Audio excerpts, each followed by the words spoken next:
Hello and welcome to the Darlington FC podcast. This week we're joined by Darlington club captain Gary Brown. Hi Gary. Alright lads. So having not played this season due to your ankle injury, how frustrating is it to watch the team from the sidelines? It's heartbreaking initially, but once you dust yourself down, I had time to accept what's happened. And when you watch games, I hate watching football the best of times in the house, but when you're watching the games, when they're winning, it's great, you know, I can sit back and really enjoy the game. But it's when they're losing I get most frustrated, which I'm very surprised about. I thought it would be hard to watch it either way, but when they're winning, it's really easy to watch, and you become a fan. And did you realise it was a serious injury at the time when you did it? In the first couple of seconds, no, and then after a bit, yeah. I mean, I've done ankle injuries before, and I don't know if you've done. You feel like a lot of snaps, and it's like a branch snapping, and you feel them all go up your leg, and your knee goes numb up your knee, and that's what happened. I thought, oh, it's just minor ligament damage. I didn't realise it was as bad as it was. So how disappointing was it when you found out that you were going to be out for an extended period?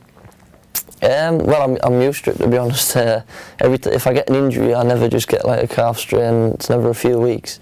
I think I've had 3 or 4 injuries over my career, and every single one of them has been an operation and 6 months out. So when I knew, well, to be fair, I wanted the surgery as quick as possible.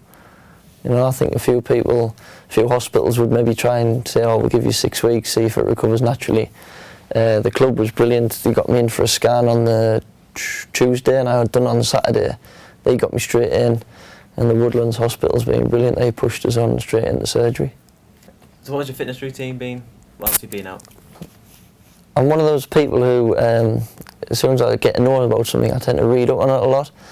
So I read up on the injury, watched a few operations online, as stupid as that sounds, and I was reading reviews of people, and people were saying they weren't weight bearing until 3 months, people weren't getting back to sport for 12 months, and it hit us a bit, that. So I was determined to beat it, and sure enough, 4 weeks after the operation I was fully weight bearing, and back at work. And then ever since then I've just kicked on, and I've been having physio with Steve Wood and Joe, our club physios, and with Dallas at the Woodlands, and basically it's been from learning to stand, to learning to walk, to learning to jog, to learning to run. And I didn't realise how much was involved. You've got to train your brain again. They've done an exercise, for instance, I was looking in a mirror and just watching my foot, and you had to try and go up on your tiptoes, and my brain was telling us I was up, and he said look in the mirror, and I wasn't even off the floor. So it was really hard, but I've come a long way.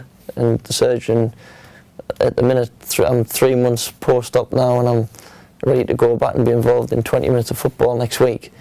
And the surgeon usually says that would only happen in 6 to 7 months, so I'm like 3 months ahead. I think it's all in the head. I think it's what type of mental state you've got. So what's your timetable now for getting back and playing? Like I say, first full training session will be tonight with the lads, and then I've got to do another one next week. And then if I get no reactions and I'm happy, I can go into playing 20 minutes of football, the week after 25 to 30 to 40, and just build it up from there. And are you confident, are you not worried, I should say, that you've rushed back maybe? Or? No. In the past, I've rushed injuries back. Cartilage, rushed it back. I had to go for another scan. Luckily I hadn't done anything serious. But this one, with it being sort of new ligaments, they've made a new ligament for me. They've like drilled it and screwed it into my bone. So I know it's all new and it's all tight, and I'm not waiting for the ligament to repair so much.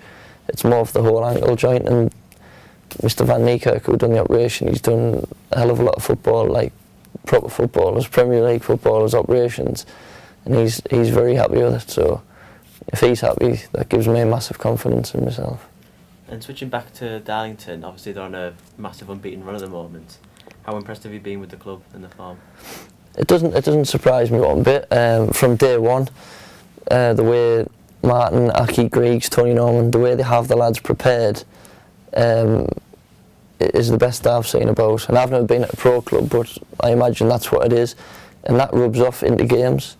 And the way I think when we're losing a couple of games start of the season, Martin at you quickly straight on top of it, and they change our gameplay. I think recently we were playing like a 4-4-2, and we were like struggling, scrappy games. All of a sudden we changed to 4-3-3, and that's when we've got on our run. So that's totally down to the lads adapting well to what the management said. And how confident are the team that they can achieve promotion this season? Well, you've got to be. I mean, we're wasting our time if we don't think we can get promoted. All the lads are well driven. We're all really good friends away from the football as well. Obviously met through the football, but we're good friends away from it, and that comes into play. Like days at Kendal the other week there, the pitch was horrendous, the weather was horrendous. I think their penalty got blown in after Belly had saved it. And when you dig in together like that, and you fight, and that's what it gets about. Do you expect to find it hard to get back into the first team?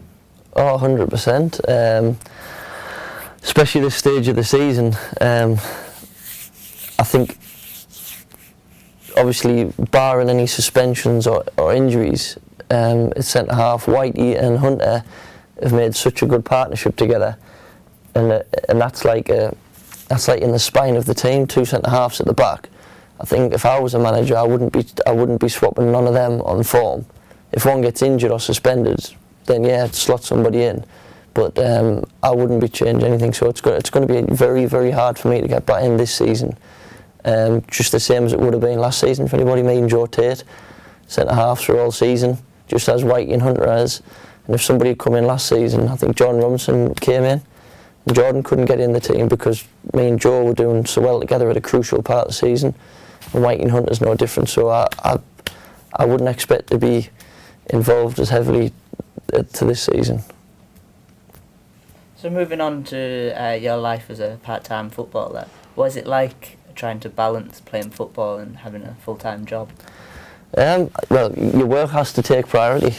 I mean, at the end of the day, that's what pays the bills. But lads at this level have done it. Like I've played Northern League since I was 19, I think, and so I've done it for plenty of years. So you get used to it. Like I say, your work does take priority at the end of the day. And how has the injury impacted on your day-to-day life, like your job? Luckily, I've got a good boss, and I was off. I think I was off a week when I got injured, and I went back and he monitored me and he said, "Yeah, you're all right." And then after the operation, I was only expecting to be off for 2 weeks, but I had to take a month out, and he paid me full wages. He was brilliant about it. So I've been lucky, but if I'd been working at the other place where I worked before, it'd been the same as anybody's statutory sick pay, and that would have took a hit. You've got mortgage problems then for a month or whatever, but I've been lucky. And the news broke recently that the players at Darlington had contributed to the fundraising initiative. Why did the players decide to make that contribution? Well, when you're at somewhere like Darlington at the level we're at, and you've been to other clubs and you see how well the club's ran, how well you get treated, what the fans are like with you. I mean, they treat you like celebrities, and we're not really. We're just like day-to-day blokes at the end of the day, just like somebody you'd pass in the supermarket or anything like that. And all the players are still overwhelmed with the support we get of everybody, be it club staff or club fans. And we just thought this is the only way we can give something back to the fans that's been so loyal, and help them achieve their dream of getting the club back up and back to the town where it belongs. And that's the only way we could help, really. And how important is it that the players and the staff set the example in terms of donating, so that the fans and other sponsors can take note of that? At the end of the day, I think the players and the staff, it gives a good little incentive for fans, but at the end of the day, it's the fans club. It's not the players club. So we want to help the fans as to help themselves, sort of thing. But the fans is definitely the most important party in getting the club back to the town. And how much of a boost do you think it will be next season to be back in Darlington? Like I said, it'll be massive. It'll be big for the club. It'll be massive for the fans. You know, 2 years ago they wouldn't envisage that they would see the Darlington badge again on a football shirt, and then all of a sudden 2 years down the line it's happening so quick to get them back, so it's going to be absolutely massive. I think the attendances will improve massively. I think more local businesses will get involved, and it'll give the club that little bit extra help that any club would need.